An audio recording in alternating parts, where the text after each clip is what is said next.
Jual desain tato Pokemon di Instagram, Awkarin malah kena tuduh plagiat, mirip kisah lama. Lewat Instagramnya baru-baru ini, Awkarin mempromosikan desain tato yang ia jual.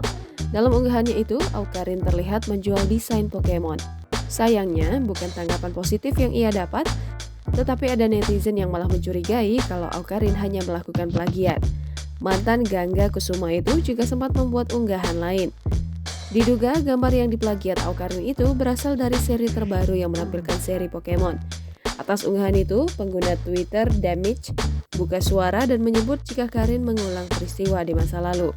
Sebagai informasi, Awkarin sebelumnya juga pernah dituduh mencuri gambar orang lain dan menjualnya hingga membuatnya heboh di Twitter. Menurut pemilik akun, desain karakter Pikachu yang digambar Awkarin sama dengan gambar tato di Pinterest. Unggahan itu pun langsung diserbu netizen baik dengan komentar positif atau negatif.